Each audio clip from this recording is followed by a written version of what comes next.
Handog ng Radyo Pilipinas World Service ang programang Global na Tayo. Pag-uusapan, hihimayin, aalamin ang mga isyung pinag-uusapan ng bayan at dadalhin sa pandaigdigang plataforma. Global na Tayo. Talakayang hindi lang pambansa, bagkus pang global community pa. Global na Tayo. Dito sa Radyo Pilipinas World Service, ang online digital station ng Pilipino saan man sa mundo. Tara na! Global na Tayo. Isang mapagpalang pagbati mula po dito sa inyong himpilang Radyo Pilipinas World Service. At ito po ang programang Global na Tayo. Ang himpilang Radyo Pilipinas World Service ay isa po sa mga himpilan na Presidential Broadcast Service, Bureau of Broadcast Services sa ilalim ng patnugot ng Presidential Communications Office. Ako po inyong lingkod, Ray Sampang. Kasama po natin ang ating Global na Tayo team mula po sa production side ng ating executive producer, Miss Jam Season, and of course sa ating Master Control si Hero Lucero, and sa ating webcast si JP Lomuntad. Ayan, okay? At kami po ay inyo pong nasusubaybayan at napapakinggan live sa pamamagitan ng ating Facebook broadcast, sa inyo pong Facebook browser, type lamang Radyo Pilipinas World Service. And of course sa YouTube channel, sa inyo pong YouTube browser, type lamang Radyo Pilipinas World Service. At syempre, nakakarating tayo sa iba't ibang panig ng mundo gamit ang ating shortwave broadcast, gamit ang mga shortwave transmitters ng Voice of America. At syempre hindi magpapahuli dyan ang ating live audio streaming sa inyong mga cellphones. Pwede rin po nyo kami masubaybayan, Android man yan or iPhone. I-download nyo lamang ang PBS eBox Radio Receiver app. Para po sa araw na ito, tatalakayin natin ang pagpapatuloy ng usapin sa pagdami ng mga kaso ng leptospirosis sa bansa matapos po ang pagbahadulot ng habagat nitong mga nakaraang linggo. Sa pagkakaalam po namin, inactivate na ng Department of Health ang mga leptospirosis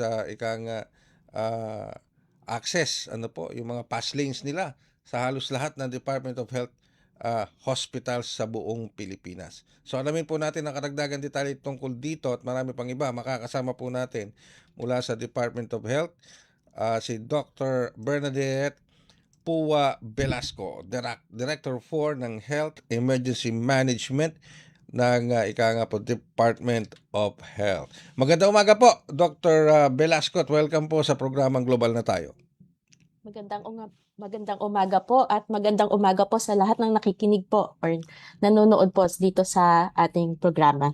Thank you very much po, Dr. Velasco, sa pagpapaunlak po ninyo sa ating programa ngayong umagang ito. Before I proceed, siguro kung makakakuha lang po sana kami, Dr. Velasco, ng figures kung ilan na po ba ang total na bilang ng mga leptospirosis cases natin dito sa National Capital Region, especially sa mga ospital natin under the Department of Health.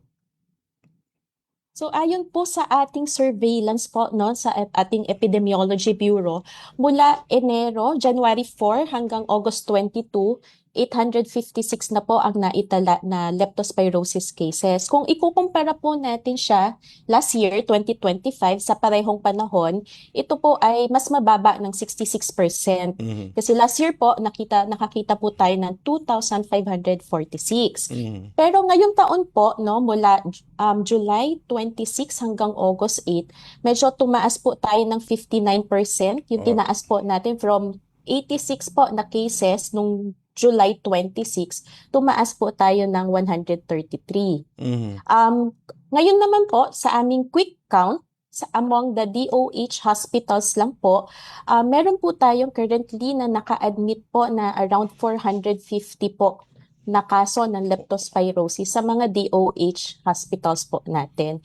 So, pero meron pa rin po mga ibang mga kaso na naka-admit sa mga LGU hospitals and also sa mga private hospitals. But for DOH hospital alone, meron po tayong 450 na cases po around 450 cases po ng mga admitted cases of leptospirosis. Okay, 450 cases ng leptospirosis sa mga DOH, under ng DOH, under ng DOH. Ano po? Sa National Capital Region lang po ang pinag-uusapan natin dito, Dr. Velasco. Yes po. Alright. Opo. Okay. So, Dr. Velasco, tanungin na rin po namin yung sitwasyon dito, particular sa Metro Manila. Bukod po kasi sa NKTI, itong National Kidney and Transplant Institute, maging itong sa San Lazaro Hospital, ano ang mga ospital sa NCR ang may surge ng kaso ng leptospirosis? Yeah, tama po no na nakikitaan po natin ng madaming kaso ang San Lazaro Hospital and National Kidney Transplant Institute. So Mhm. tuloy-tuloy po ang pag-monitor natin sa mga DOH hospitals natin. So araw-araw nanghihingi po tayo ng report sa mga DOH hospital, at least a quick count po. Isa po Mhm. sa mga nakita natin is yung East Avenue Medical Center na mataas na rin po ang kaso po ng leptospirosis Mhm. sa Metro Manila. Although, ngayon po, so minomonitor po natin yung mga cases, tinitiyak po natin na meron tayong enough na kagamitan, yung Mhm. mga gamot at yung mga HRH, yung human resources po natin, mga nurses, doctors, para po kahit po tumataas yung mga kaso natin at namamanage po ng maayos yung mga pasyente po natin. And gusto rin po sana naming iparating no na hindi po natin kino-consider ang mga individual na hospital when we plan po ng increasing cases po ng mga leptospirosis. So, Mhm. tinitingnan po natin siya as a whole network po. So, para nakakapag-refer po tayo ng maayos, Mhm. para nata-transfer po natin yung mga ibang pasyente, hindi lang po sa DOH Okay. hospital, Mhm. kasama na rin po yung mga LGU hospital and private hospitals po. Ayun. So liwanagin ko lamang po doon sa aspeto na 'yon, Dr. Velasco. So sa ginagawa po ng DOH in monitoring the cases and of course in distributing, correct me if I'm wrong dito ha, Dr. Velasco, in sabihin na natin in distributing the number of patients to other DOH hospitals and even sa mga hospital sa ilalim ng LGU, para hindi sabihin na natin hindi magkaroon ng tambak ng mga pasyente sa isang particular na hospital. Tama po ba ako doon? Tama po kasi ayaw po natin na yung lahat ng kaso ay mapupunta lang po sa iisang ospital. So gusto Mm. po natin na lahat po ng services po ay mapoprovide pa rin ng kada hospital na meron po sila. Mhm. That's why coordinated po yung mga referrals natin through the public health unit po ng each hospital para po malipat at handa rin po yung hospital na magre-receive po ng mga pasyente. Mhm, mm. So how do you do communication coordination? How do you do that? Nagkakaroon ba kayo ng sabihin na nating periodic o daily conference with these hospitals? So nung isang araw lang po no, tayo po ay nakipag-meeting din sa lahat po ng Metro Manila city health officers po.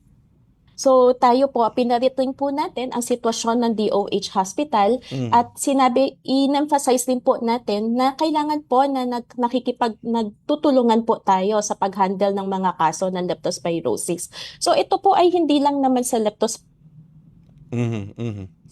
sa Okay. sa ibang mga sakit din po no, Mhm. pwede po din po siyang gawin.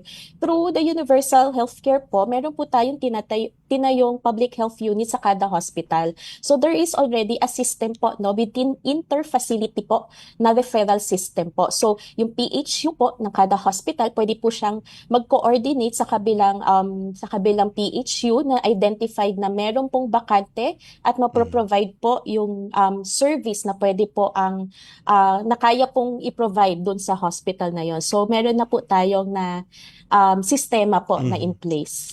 Okay. Pero ma'am, Dr. Velasco, ano lang po, curious lang po kami kasi we're talking about hospitals sa National Capital Region and of course yung coordination with other DOH hospitals sa regions including hospitals sa ilalim ng LGU. Matanong ko lamang po, na-monitor nyo po ba sa regions sa labas ng NCR kung saang ospital ang nakakaranas ngayon ng ika nga surge ng mga pasyente ng leptospirosis outside of NCR? Yes po, no sir, isa po sa mga minomonitor natin is yung Region 3 kasi alam po natin na bumaha rin po sa Mm. Pampanga, no? So Mhm. isa po to sa mga minomonitor po natin. So may nai-report po sa amin na isang district hospital ang binaha po na pero ang maganda po nito dahil po sa mga early warning system po natin, natanggal na po nila, nalikas na po nila yung mga pasyente and they establish po an operation center, sort of a hospital outside po sa kanilang facility. So nailigtas naman po yung mga pasyente natin. So Mm. again po, yung Region 3 po ang isa pong binabantayan po natin. natin. Mhm. Gusto ko lang din po i-share nung isang araw lang din po, no, nagkaroon kami ng command conference Mhm. na pinatawag po ni Secretary Mercado. Atin pong kinausap yung mga NCR hospitals. Kasama din po dito ang Region 3 and Mhm. also Region 4A. So Mhm. in-emphasize po doon na i-monitor po talaga yung mga leptospirosis cases, and if there's a need, kailangan po natin mag-expand ng beds po natin because of Mhm. the increasing cases. At the same time, the referral network should be activated also. Alright. Ngayon, nag-activate na po ng 33 ospital sila ng DOH, yung fast lane, ano po, para sa mga pasyente na may leptospirosis. Para sa agarang pagtugon sa mga pasyente na nangangailangan magpa-ospital. O paki-walk through po kami dito, Dr. Velasco, para dun sa magiging sistema ng fast lane. So ito pong fast lane, leptospirosis fast lane, ina-activate po talaga natin to every time na nakakakita na po tayo ng increasing cases po.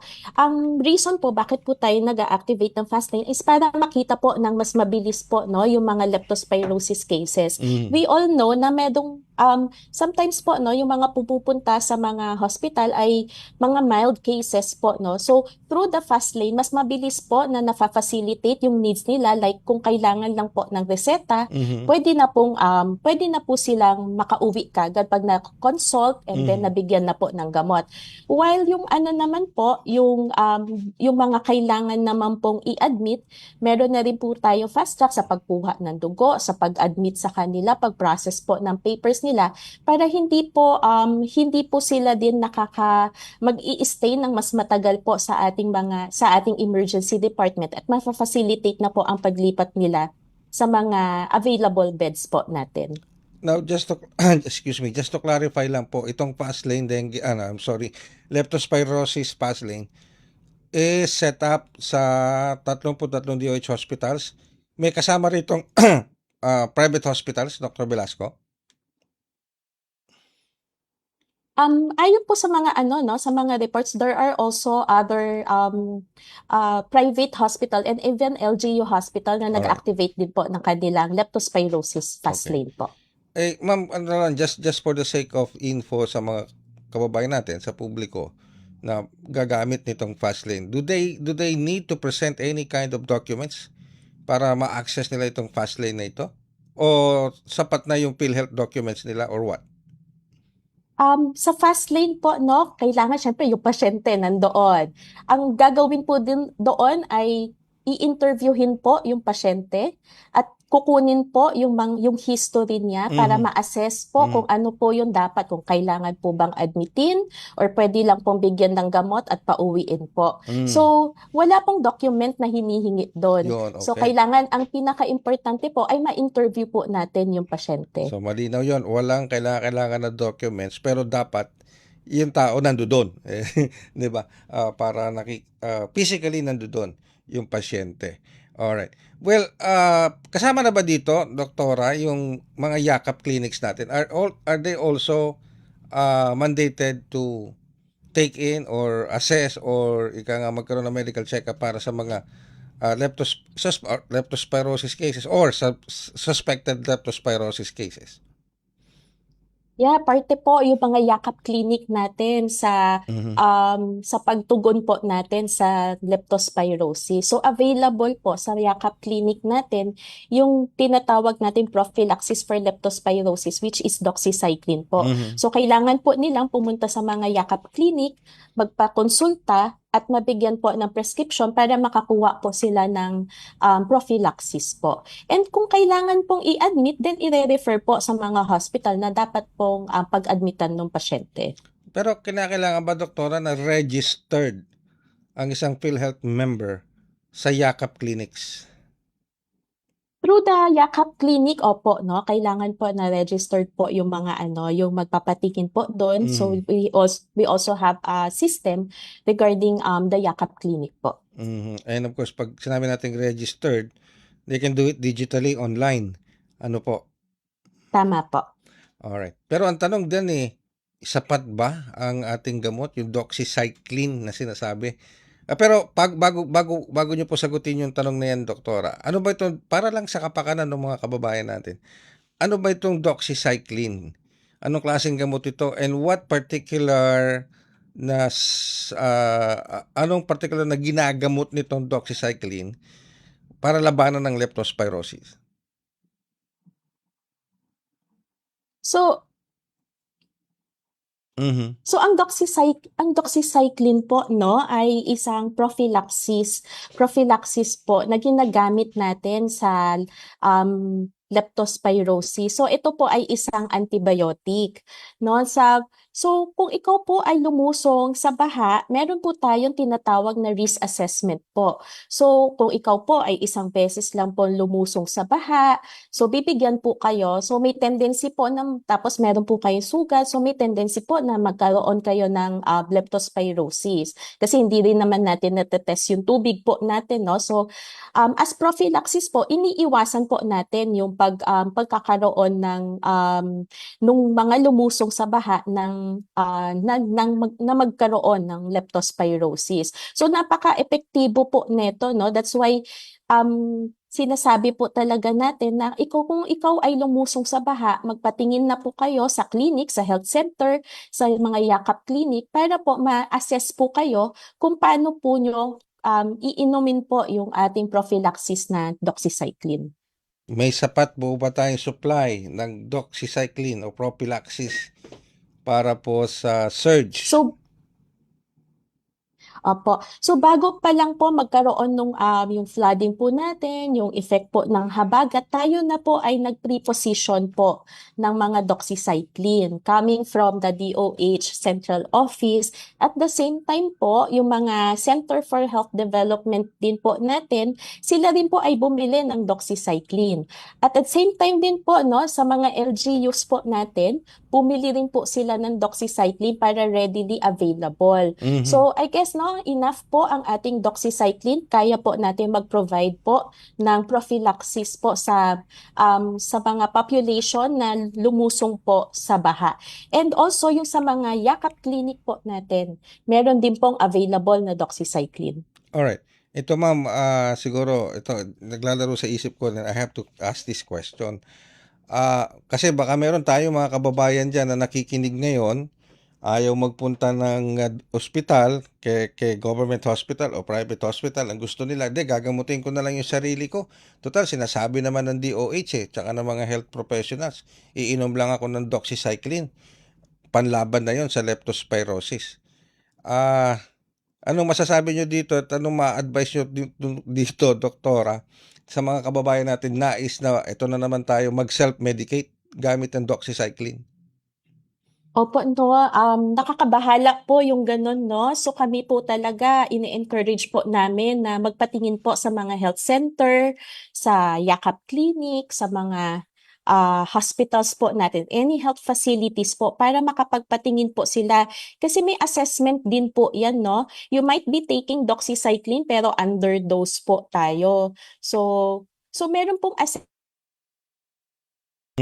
Depende po sa inyong exposure, depende po sa kondisyon ng inyong balat, kung gaano po kadami po ang bibigay or dapat na pag-inom po ng doxycycline. So, hindi pwedeng, halimbawa si JP, hindi pwedeng on his own, ititreat niya yung sarili niya using doxycycline. Pwedeng underdosage yung ginagawa niya or baka pwede rin mag-overdose, doktora. Yes po, no? So, ang gusto po talaga natin, ma-assess po siya ng healthcare workers Oo. para tama po yung kanilang dosage po na iniinom. Okay. Pero matanong ko lamang po, doktora, ito kasing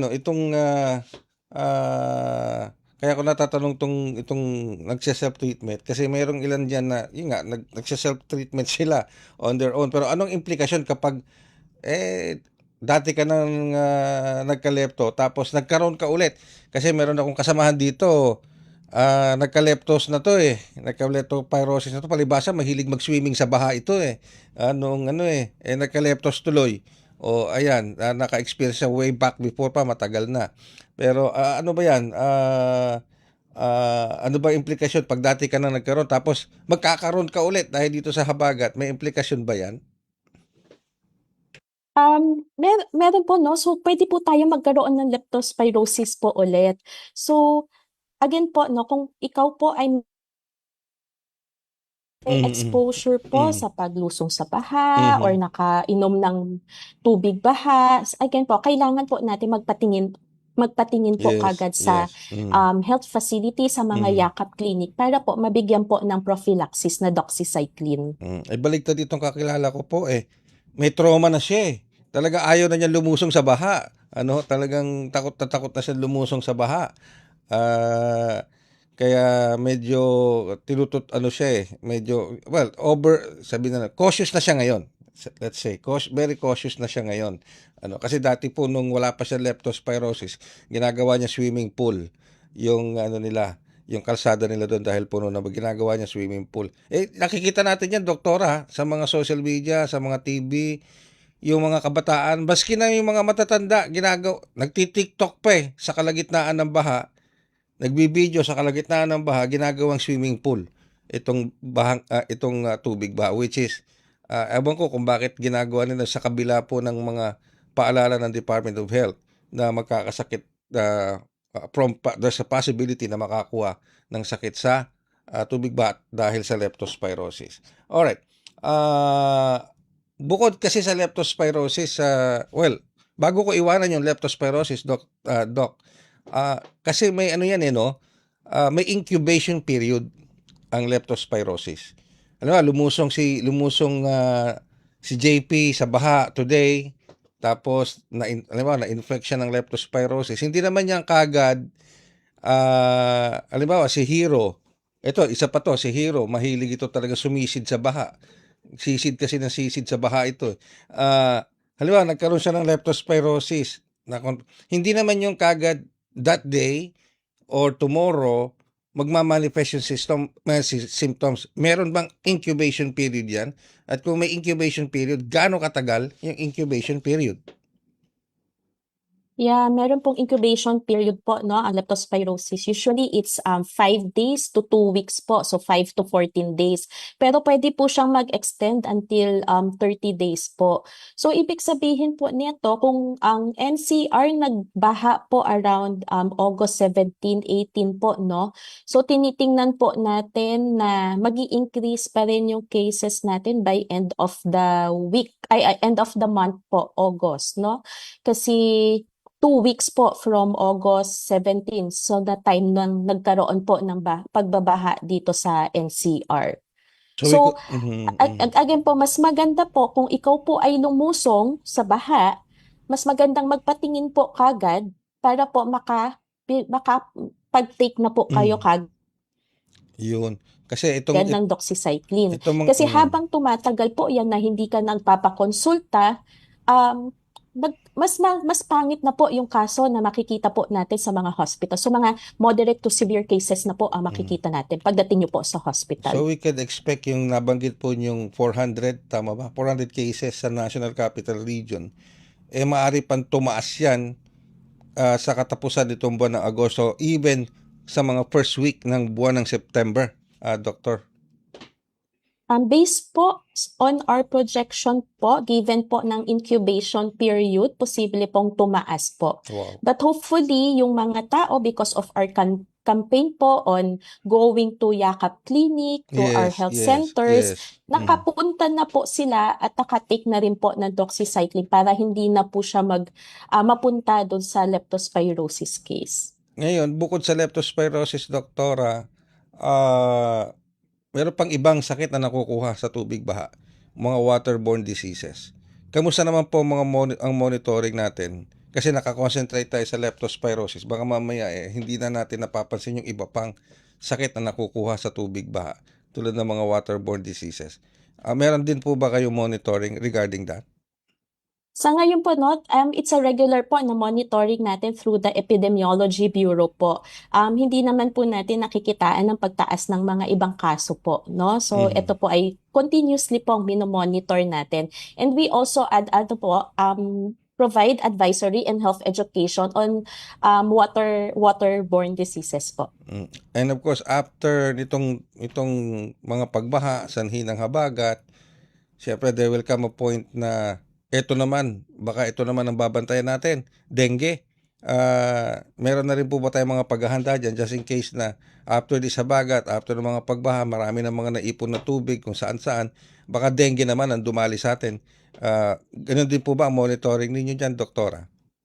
Yes po, no, patuloy pa rin po natin monitor ang mga dengue cases natin. So hindi lang po dahil nakikitaan po natin ng pagtaas po ng leptospirosis sa ngayon ay naka-concentrate lang po tayo sa leptospirosis. Patuloy po ang pag-advise at pagbabantay po natin on other cases just like po ng dengue cases. So yun po, napaka-importante po na sinabi nyo, yung tubig, baka pamuhayan po ng magkaroon ng mga lamok. So, eventually, magkakaroon po tayo ng dengue cases, no? So, patuloy po ang ating pakikipag-ugnayan sa DILG para do sa clean-up drive natin, para hindi naman po tayo magkaroon ng mga ibang kaso naman po bukod po sa leptospirosis. Alright.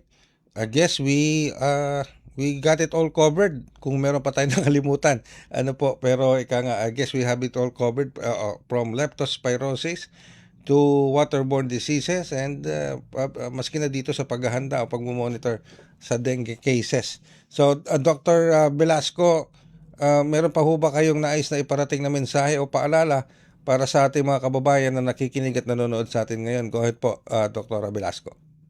Apo. So ayon po sa pag-asa, no, patuloy pa rin po ang pag-uulan at posible pong nagkakaroon pa rin po ng baha sa paligid. Unang-una pong aming mensahe ay wag po tayong sumulong or lumusong po sa sa baha. Napaka-importante. Pangalawa po, if wala talaga tayong choice at kailangan natin lumusong sa baha, magpatingin po kagad sa mga yakap clinic natin, sa health center, sa mga health facilities po natin para mabigyan po kayo ng prophylaxis na doxycycline. Pangatlo po, ang paglilinis po ng kapaligiran para po maiwasan natin ang pagbabaha at pagkalat po ng mga food and waterborne diseases po. So, I guess yun lang po, no, from the Department of Health. With that, thank you very much po, Dr. Velasco, Dr. Bernadette Pua Velasco, Director 4 ng Health Emergency Management Bureau ng Department of Health. Magbabalik po kami makalipas ang ilang paalala. Sa bawat ani may dahon, balat at mga hiblang nauuwi lang sa basura. Pero inutusan ni Pangulong Ferdinand Marcos Jr. ang Department of Science and Technology na gamitin ang siyensya para gawing kabuhayan ang basurang agrikultural. Nagsaliksik ang DOST para maging sinulid ang mga hibla at maging telang maipagmamalaki ng mga Pilipino. Ang utos sa pamamagitan ng paggamit ng mga dati-rati ay tinuturing na agricultural waste, palaguin ang industriya ng tela, yung telang Pinoy. Last week, dumayo ang Pangulo sa Vintar, Ilocos Norte. Nasaksihan niya ang DOST training ng mga magsasaka sa pag-extract ng mga hibla. Rice farmer sa vegetable farmer po ako pero nung nagkaroon kami ng benepisyo galing sa DOST po ay nagiging bamboo fiber extractor. Pati bamboo. Ininspeksyon din niya ang DOST Yarn Production Center kung saan ginagawang sinulit ang mga hibla.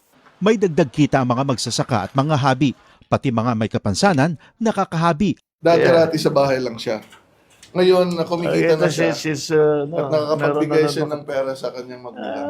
Nung natutunan ko po yung paggawa, Sino nagturo sa... nag-training po kami sa DOST. Sa DOST rin. Hindi lamang tela ang nakita ng Pangulo, kundi mga buhay na nabago at industriya ng telang muling naibangon. Dati, kahit yung raw material, ini-import natin hindi naman dapat kayang-kaya naman natin gawin. Kaya maganda na naitayo na natin itong mga processing center na ganito para dito na natin kinukuha lahat. Ito yung mga traditional namin na design. We're very happy na mabubuhay ulit ang industriyang ito. Sa buong bansa, tuloy-tuloy ang trabaho. Isa-isang inaayos sa mga bagay na magpapagaan sa buhay ng mga Pilipino. Mula basura, naging produkto. Mula siyensya, naging kabuhayan. Bit-bit ang mga bagong oportunidad sa mga Pilipino. Nakakasana ang kauna-unahang parliamentary election sa Bangsamoro Autonomous Region in Muslim Mindanao o BARM na nakatakdang ganapin ngayong September 14. Ilang beses mang ipinagpaliban ang naturang halalan dahil sa iba't ibang dahilan, iginiit ng Malacanang at ng Commission on Elections na wala ng atrasan sa makasaysayang halalang ito. Dahil mismong si Pangulong Ferdinand R. Marcos Jr. ang nagbigay diin sa kahalagahan ng BARM elections bilang bunga ng ilang dekadang pagsisikap para tuluyan ng matamo ang inaasam na kapayapaan sa Mindanao. The elections in September are so important for the development of Muslim Mindanao. And it was just pointed out to me that the elections in September will be 50 years after the Tripoli Agreement. Ang BARM parliamentary elections ay itinuturing na malaking hakbang sa peace process sa pagitan ng pamahalaan at ng Moro Islamic Liberation Front o MILF. Matapos ang ilang dekada ng kaguluhan sa rehiyon, magkakaroon na ng pagkakataon ang mga kapatid nating Bangsamoro na pumili ng 80 kinatawan nila na bubuo sa Bangsamoro Parliament. Ang pakikilahok ng mamamayan ng BARM sa naturang halalan ay malinaw na indikasyon na mas pabor sila sa mapayapang prosesong pampolitika kaysa sa armadong pakikibaka tungo sa mas matatag at maunlad na Pilipinas.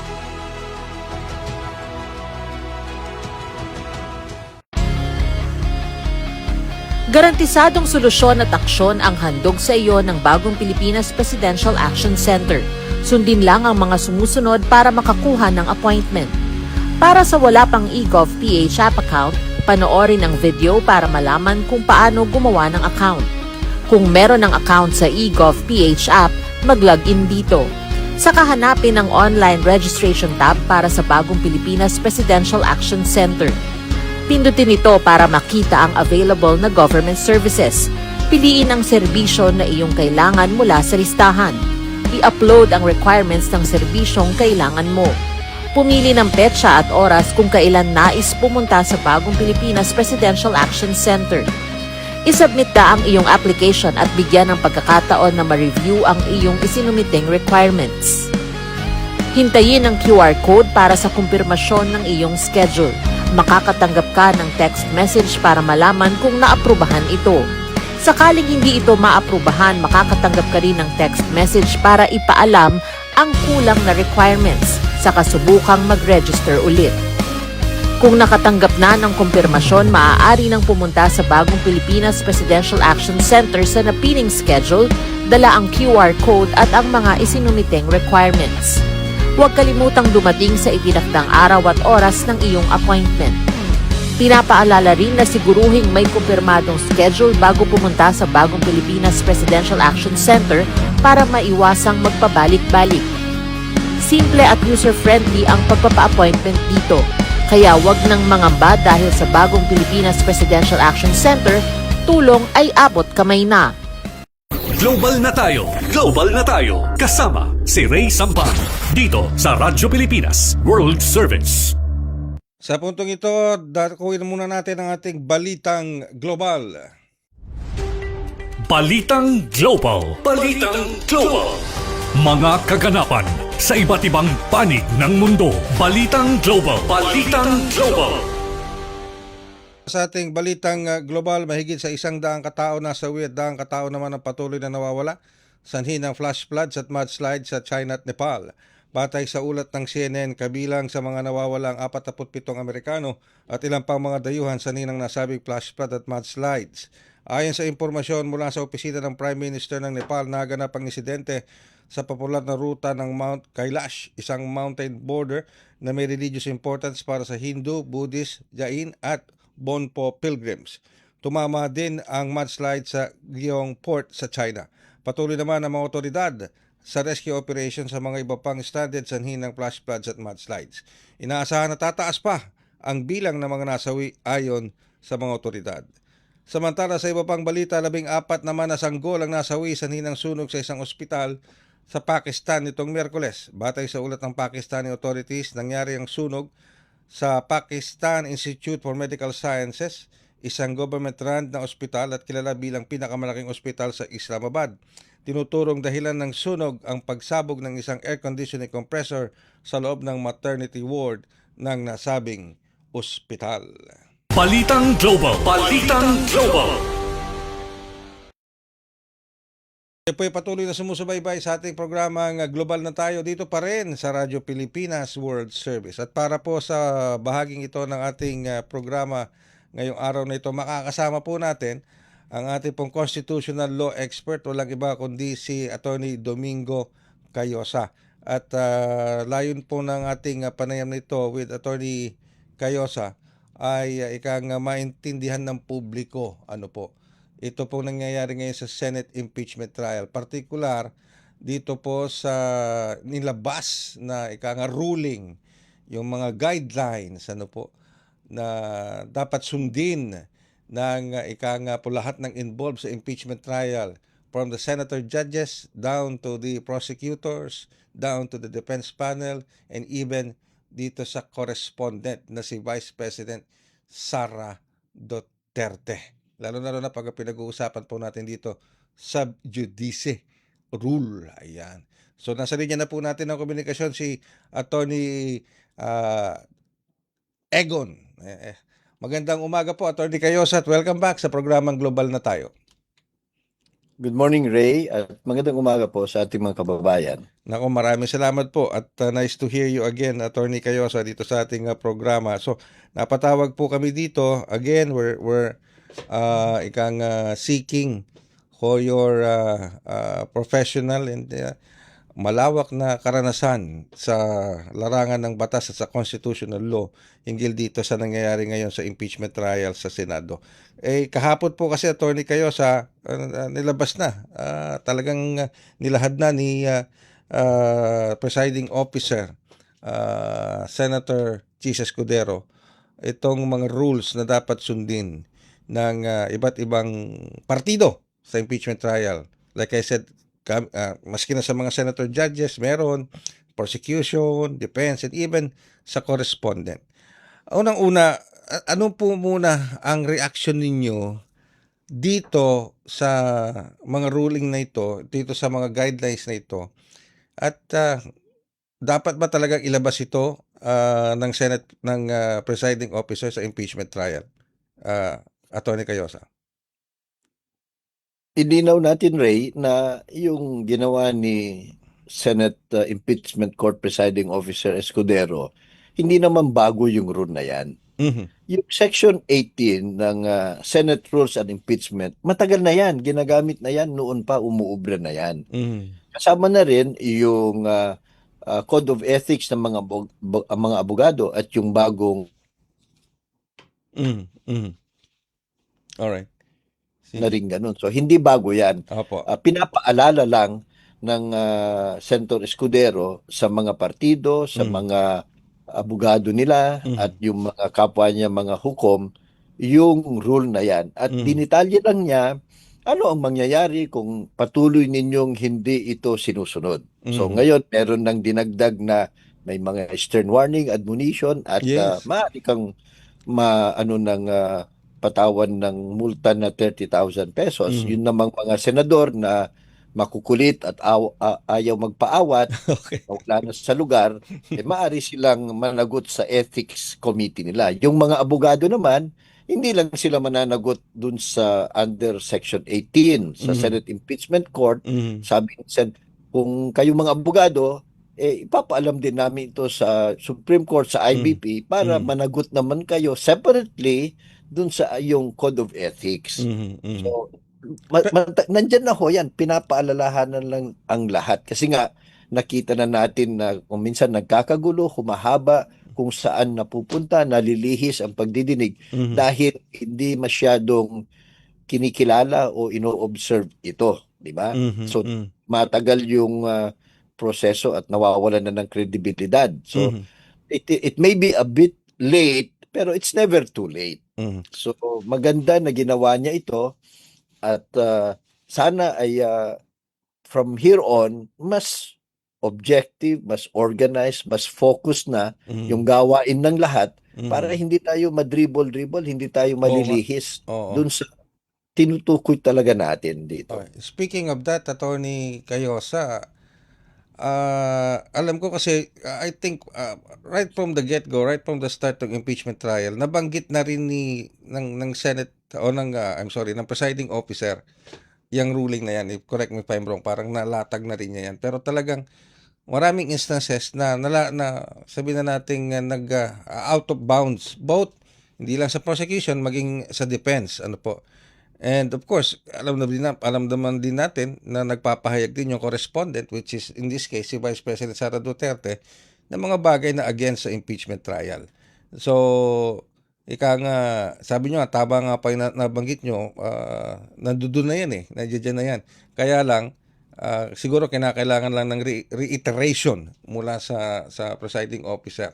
Pero, sa tingin nyo ba, Attorney Cayosa, sa tinatakbo ngayon ng impeachment trial, especially pagdating sa sa direct examination, sa cross-examination ng mga prosecutors at ng defense panel, kasama na yung mga senator judges, nagiging ano pa ba, what you call this, objective pa ba? Nandoon pa ba yung tinatawag na bar ng legal profession?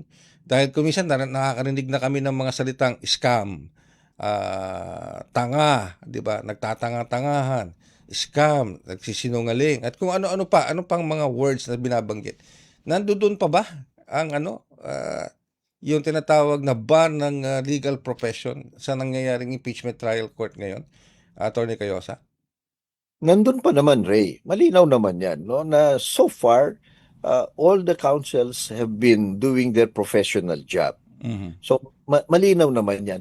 Sa totoo lang, yung mga scam, tanga-tanga, stupid, o nagsisinungaling, by themselves, hindi naman masama ito Ginagamit sa labas ng kagaya ko, yung ordinaryong taxi driver o yung ordinaryong manggagawa o magsasaka. Kung sa tingin na ganun ang kanyang appreciation, malaya siyang sabihin yun di ba? So by itself, hindi mali, hindi masama. At naintindihan natin yung ibang mga abogado na sangkot dito kasi mas marami silang alam kaysa sa atin di ba? Alam na nila halos ang kabuuan ng kwento So kung minsan lumalabas yung sama ng loob nila, hindi na mapagilan. So by itself, pero kaya lang rinirestrain yan yung magagaspang, yung mga pananalita na makulay to the extent na para bang inuunahan mo na yung conclusion of law, di ba? Kasi yung mga colorful language, meron nang ini-imply di ba? Nag-guilty ka, mga ganyan. So, yun kasi, kaya lang rinirestrain yan, hindi dahil hindi totoo, kaya masama, para lang mapanatili naman na hanggang hindi nagdidesisyon itong Senate Impeachment Court, maging neutral muna ang gamitin nating language, parang ganon. Para sa ganon, hindi mapangunahan at hindi makondisyon yung taong bayan na yun na nga. So yun na naman ang purpose nito. So yung also kung minsan kasi, kung napapansin ninyo, dahil dyan sa mga makukulay o nag-i-insinuate na mga language, nag-aaway sila So, imagine the minutes and the hours na naiipon na tumatag dahil yan. Oo, yun. Diba? Yun ang ano dun na, Attorney Cayose. Dahil dun sa nangyayari ngayon, humahaba yung proseso, humahaba yung trial. Sa totoo lang, I don't know if napansin na rin o nakakuha na kayo ng feedback mula sa mga nanonood, mga sa publiko na kung minsan nababagot na sila. Masyadong mahaba for a certain witness. Tapos pare-pareho yung tanong halos. Tapos sila, yung the usual na nangyayari sa courtroom. Kasi siyempre, hindi naman nakita yung mga karamihan ng ating mga kababayan, lalo na yung mga ngayon palang sumusubaybay sa isang paglilitis sa isang korte, hindi nila nakikita yung talagang balitaktakan ng mga abogado pagdating sa defense at sa prosecution. So, nahahabaan sila, masyadong mahaba for a particular, sabihin na nating witness. Nag-ano sila, parang nauumay, nababagot, parang nawawala na sila ng interest at parang gusto nila desisyonan niyo na kagad yan. Kasi kung guilty, kung hindi, di tapos. Parang ganun, Attorney Cayosa.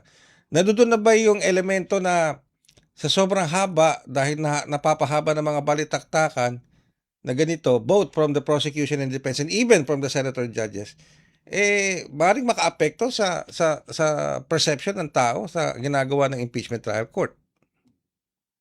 That's very possible at that's a human tendency na habang tumatagal, nawawalan ka ng interest. At habang tumatagal, sabi, desisyonan nyo na lang yan. Pero kaya nga, palagi nating pinapaalala sa mga senator judges at mga partido na ang disenyo ng impeachment court dapat simple lang, direct to the point at maresolba sa lalong madaling panahon. So, any party, anyone who tries to extend it sa anumang pamamaraan, dapat yan narirendahan.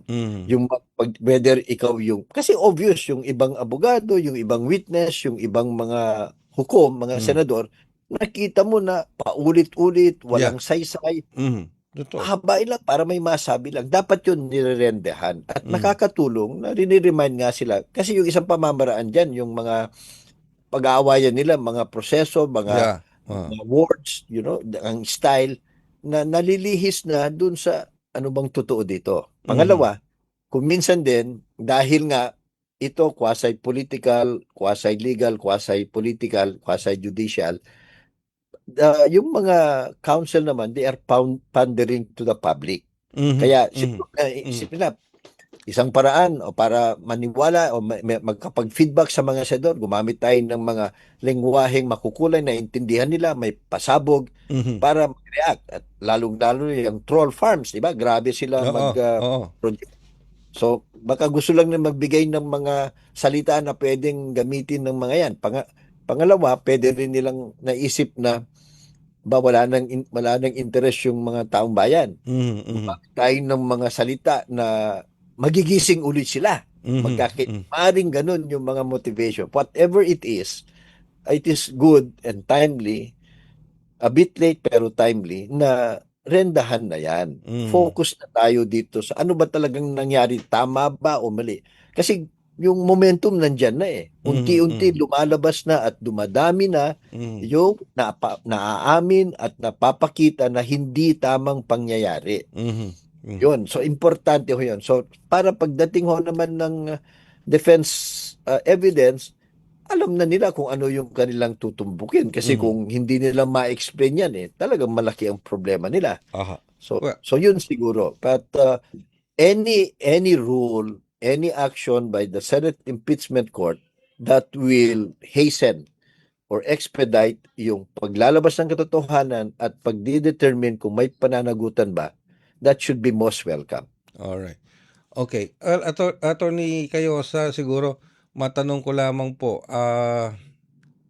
sa inyo pong pananaw ditong mga nakalipas na araw sa pagdaraos ng impeachment trial, dito sa dalawang witness mula sa Office of the Vice President, kay Special Dispersing Officer Acosta, and then kahapon yung kay Ortonio, parehong taga-OBP, they are both classified as hostile witness. Ano po?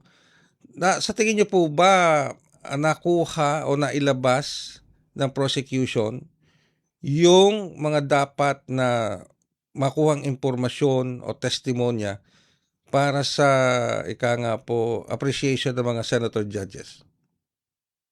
Sa tingin ko, nagtagumpay naman ang prosecution na makuha dun sa dalawang hostile witness yung mga impormasyon na inaasahan o pag-aamin o mga ebidensya o testimonya na inaasahan ng prosecution na makukuha nila.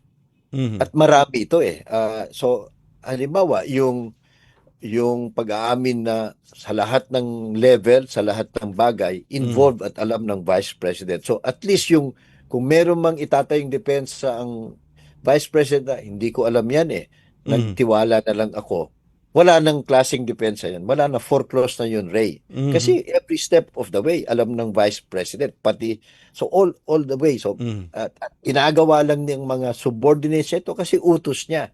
So, at least that kind of a defense na foreclosed niya. Pangalawa, dahil sa mga detalyadong pagtatanong at yung maayos na direct examination, kahit kakampi ng Vice President yung dalawang hostile witness, napaamin ng prosecution sa mga malalaking bagay at saka malilit na bagay na kung ikumpara mo dun sa batas at dun sa nararapat, anomalous na, irregular na. So, dadami ang ipapaliwanag ng Vice President sa defense sa kanilang, kasi we cannot also say na wala silang depensa. So, pero dadami, kumbaga dadami ang problema nila na yung i-explain. Kasi nga, pangatlo, nagsaset in na kahit nandyan na nung sinabi ng ko, disallowed ito, meron ng legal presumption na the funds were used for the personal benefit of the Vice President. Hindi naintindihan ng taong bayan yan eh. So, kaya ngayon sa mga pagdidetalye na ito, lumilinaw na may basihan yung ginawa ng COA. Di ba? Kasi kasi wala naman tayo nung iniimbestiga ng COA ito eh. Hindi natin alam. Pero ngayon nailalahad na. So para bang kapanipaniwala na may rason naman ang COA bakit hindi disallow ito. Kasi nga may by the law itself, by the documents and admissions, meron ng mga irregularidad. So mas naintindihan natin 'yon. Ang pang-apat na importante diyan ay kung meron man silang mga pag-explain na akala ng depensa during their time na kaya nilang i-explain by evidence or testimony, yung wiggle room nila lumiliit eh. Lumiit. Right? Kasi ang dami ng inamin. So, dadami ang explain mo at yung explanation mo malilimit na lang kasi contrary na dun sa mga naibulaslas o kaya inamin ng mga testigo. So, in those aspects, sa tingin ko, nakausad ang prosecution. It will become more challenging for the defense when their time comes na maglahad ng katanggap-tanggap na explanation. Ito, Attorney Cayosa, may nakikinig at nanonood sa atin all the way from Singapore, si Miss Betty Atinan. Ang reaction niya dito, sabi niya, nakakaumay na makinig sa impeachment paulit-ulit lang yung tanong, Sir Ray. Yun din na nagiging observation po, Attorney Cayosa, nung iba na paulit-ulit yung tanong. Tinanong na ng isang senator judge, tatanungin ulit ng isang senator judge, ganun na naman. Yung bang mga ganong klase ng repetitious questions pare-pareho, pwedeng maiwasan yun sa impeachment trial? Pwede naman, Ray, no? Kasi kung tignan mo yung mga trained na abogado, kung maipalabas mo na yung inaasahan mo na mapapalabas mo kasi meron ka ng ibang ebidensya na hawak-hawak di nagtagumpay ka na. Yung pagtatanong tungkol sa ibang bagay na dekahon na ang sagot, di ba? Hindi ko alam yan, sir. Wala templated. My understanding of the law, ganyan na. Yun, inuulit lang to the extent para malinaw na obvious yung witness dito sa aspect nagsisinungaling na. O ayaw sumagot, umiiwas na. Pag na-establish na yun, yung pattern, please naman, huwag nyo nang tanungin ulit. Kasi pumunta na kayo sa bagay. Kasi nga, obvious na dekahon, automatic na yung sagot nila. So, you've already made your point. Hindi mo naman pwedeng sakalin yan, Ray. Kahit tanungin mo 100 times, na-instruct na yan, ang sagot niya, ganun pa rin. So, huwag na sana. Doon mukhang hindi masyadong nabibrief ang mga hukom o yung mga ibang abogado na pag na-establish mo na nagsisinungaling na to, kaya umiiwas na, tigilan mo na. Tapos na yun. Alam na ng question. Pero kasi, Attorney Cayosa, nakaka-prostrate, ano ba yun? Yung parang, anong tawag, hindi ko makuha yung term sa Tagalog Yung nakaka-prostrate, pag paulit-ulit yung tanong, paulit-ulit din yung sagot. Di ba? Na gano'n na. Halos walang pinupuntahan. Naubos ang 1 oras at kalahati. Same question, same answer. parang gano'n.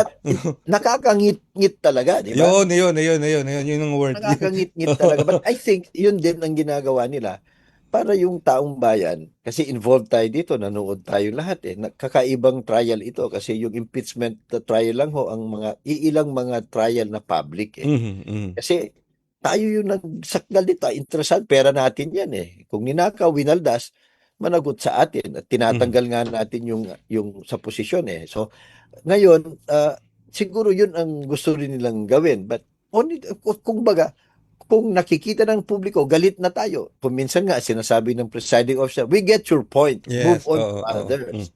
So yun, sana sabihin din niya yan sa ibang mga actors, mga senador halimbawa. Kasi you can only pwede mo lang galitin yung taong bayan. Hindi naman bobo ang taong bayan, nakakahalata na yan. Kung nakahalata na sila, tigilan nyo na kasi kung tuloy-tuloy pa rin yan, hindi na lang yung nakahalata na sila, alam na nila na nagsisinungaling o nag-stonewall o ayaw magsalita. Maasar na lang yan eh. Paano bang, kaya mo na yan, walang kabuluhan eh. Para bang bumabaliktad yung kanilang perception. Yes. Nakalokohan na lang ito, sarswela na lang ito. So, ganun. So, but of course, yun din, yung iba, matalino, kita lahat, but baka nga, yung mga ibang senator judges, hindi pa. So, kung minsan nga, in hindsight pa, nakakahiya yan. Ano bang tingin nyo sa mga senator, bobo, hindi nakakaintindi, obvious na nga. Pero siguro nga naman, yung iba, gusto nilang kumbinsahin, pati yung mga may kinikilingan. But yun, alam mo, yung may kinikilingan, kung ganun na talaga siya, kahit naman kahit 100% ang ebidensya, may kinikilingan na. Para ito yung may tinititigan na taong siya. gising, ginigising mo. Hirap gisingin yung taong gising. So, ganun yun. So, pagtiyagaan natin, pero maganda na, nagpupuna kayo, yung feedback ng taong bayan, tignan mo, finally, umaksyon yung impeachment court presiding officer, but ilang buwan na. Di ba? So, it's a bit late, but never too late. We welcome it. And we hope na ipapatupad talaga yan. Yes, hopefully. More discipline. We have been saying the impeachment court should take better control of the process. Alright. Siguro last question ko po, Attorney Cayosa. Sa dalawang testigo na umupo mula sa OBP, lagi nababanggit La Chica, Colonel La Chica, La Chica, La Chica. Pero mukhang bantulot ang prosecution na isa lang sa witness stand si La Chica. Anong pananaw nyo dito? Takot ba ang prosecution kay Colonel La Chica na baka may masabi ito na that could undermine yung ebidensyang isinasalang nila sa mga articles of impeachment laban kay Vice President Duterte? I don't think takot ang appropriate term, Ray. Kasi yung prosecution, alam na nilang buong kwento sa totoo lang. Hindi ka naman, kaming mga abogado, hindi ka naman sasabak sa kaso na baka sakali. Alam na nila yung buong kwento So nagtitimbang lang sila ano bang mas mahalaga, ano ang mas maayos, 'di ba? So kung halimbawa, kung yung gustong ipaamin o ipatestigo kay La Chica, makukuha naman nila sa ibang testigo na credible din, na mas kontrola, hindi hostile witness. Di yun ang unahin nila. O baka maglabas muna sila ng maraming mga ebidensya para pag pinatawag si Colonel La Chica, hindi na siya pwedeng mag-deny. Halimbawa, kung inuna nila si La Chica na witness, pwede siyang mag-deny Wala sa akin, hindi nga ako disbursing officer Hindi nga ako vice president employee. Pwede yung sabihin. Ngayon, hindi na di ba? Pangalawa, dinidiin din nila na mismo yung pagbigay kay La Chica, labag na sa batas yun Because he's a member of the AFP, he's accountable to the AFP, meron sariling intelligence fund ng AFP para gawin yung security operations for the Vice President. Bakit may doble dito? At saka hindi siya banded. Hindi siya banded. So, lahat yun, irregularity lahat yun So, dumadami ang puntos ng prosecution. So, kaya hindi mo na siguro nila pinapatawag. Pangalawa, baka naghihintay din sila kasi 'di ba merong investigation ng AFP. Yes. Kapon sinabi pinaubayan na sa ombudsman. Ang ombudsman mas trained sa mga ganyan at merong mas mga subpoena powers na mabilis yung ombudsman Baka hinihintay lang nila na ma-turn over yung mga dokumento at kung hingin yan, obligasyon din ng ombudsman na i-share yung material. So, baka yun din ang mga tinitimbang lang nila. Pero so far, yung kung akala na yung dahil La Chica lahat, okay yan, neutral, walang epekto. Ang sama ng epekto nun kasi dumadami yung irregularidad. So ngayon, na maiipit sila chika, tingnan natin. Sabi naman niya, I'm willing to testify. So, Yes. Oh. siya pa ay magpapakabayani, meron ba siyang Ayun. magandang explanation o umamin na lang siya? Hindi natin Speaking alam. of that, Attorney Cayosa, last na to. Ang ganda ng usapan namin ni Attorney Cayosa. Last na to. Halimbawa, maisa lang si La Chica. Whether isa lang ng prosecution o ng defense, pwede rin kasi siyang kunin ng defense. Ano po? Witness siya ng defense. Kasama sa listahan nila. Okay. Kung sabihin ngayon nila Chica na, sige, ako nga ang nag-disburse. Ako nga ang nagsabi kay Acosta, bigay mo sa akin. Ako magdi-disperse batay sa order ni Vice President, ako magdi-disperse. Pero yung pinagbigyan ko ng pera, yung mga acknowledgement receipts, hindi alam yan ng Vice President. Ako lang ang nag-disperse yan without her knowledge. Makaka-apekto ba yon sa prosecution? Sa ngayon, kung yan exactly ang sasabihin niya, Ray, mahirap na niyang sabihin kasi may pag-aamin na utos ng Vice, hindi siya ang humingi, utos ng Vice President ibigay sa kanya. Pangalawa, yung pagdi-disperse, di ba? Yung kung kanino binigay, maliwanag na sa pag-aamin ni nung Assistant Secretary na yung paghihingi, yung paggamit, yung pag-explain kung bakit hindi mali paggamit. Alam ng Vice President ito. So, mahirap na yung ganyan, yung bang may fall guy, may aako na walang kinalaman na medyo paso na yan. Mahihirapan na siya kasi nga marami nang naamin yung dalawang naunang hostile witness. Ang tanong doon, Attorney Cayosa, will you be willing to be the fall guy for everything na nangyayari ngayon? Tulad ng kay Acosta at maging kay Ortonio. Ganun po ba yun? Well, even if he's willing to be the fall guy, tapos nang inamin nung mga kasamahan niya na alam ng Vice President ito eh. Di ba? So, ganun yun. So, tignan natin, mas maganda siguro kung meron silang matinong explanation. Pero, ang nangyari so far, lumiliit yung wiggle room nila. Kung gagawa ka ng kwento, o kaya kung meron kang tunay na ebidensya, lumiliit na yung bisa noon eh. Kasi unti-unting na-foreclose yung mga defense ninyo. So, hindi rin natin alam.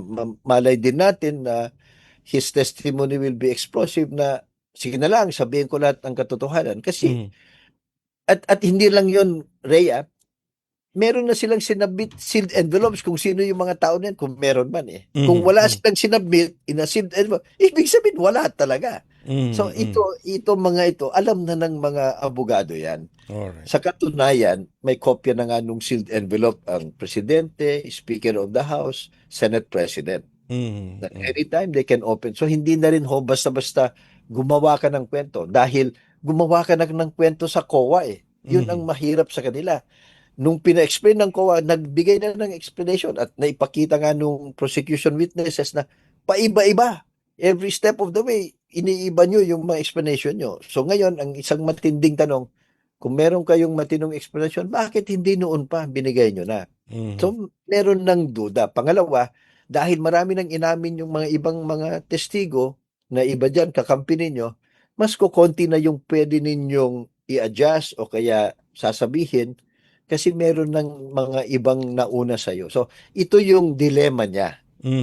Kaya siguro hinuhuli ito. Kumbaga, kinukumpleto muna yung picture para kukonti na lang yung kanyang pwedeng bago na impormasyon. So, we have to respect that, no? Hindi rin natin alam kung how creative they can be, how truthful and credible he will be. We don't want to prejudge that naman. Alright. With that, Attorney Cayosa, again, parang kulang yung oras natin sa discussion ngayong episode na to. Pero thank you so much po, Attorney Cayosa. Again, as usual, for your deep professional insights and sa pagbibigay ng pananaw at direksyon tungkol dito sa pinag-uusapan natin ngayong araw na to. Thank you very much po, Attorney Cayosa. Maraming salamat, Ray. Magandang umaga po sa lahat. Okay, si Attorney Domingo Egon Cayosa. Ano po ang ating nakasama dito sa ating programa, ang ating constitutional law experts. At sa pamamagitan po niyan, tayo po ay magpipinid na ng isa pang edisyon ng programa, ang Global na Tayo. Sa ngalan po ng lahat ng natin nakakakibat, ako naman ang inyong lingkod, Ray Sampang. Maraming salamat and stay safe. Handog ng Radyo Pilipinas World Service ang programang Global na Tayo. Pag-uusapan, hihimayin, aalamin ang mga isyung pinag-uusapan ng bayan at dadalhin sa pandaigdigang plataforma. Global na Tayo, talakayang hindi lang pambansa, bagkus pang global community pa. Global na Tayo, dito sa Radyo Pilipinas World Service, ang online digital station ng Pilipino saan man sa mundo. Tara na, Global na Tayo.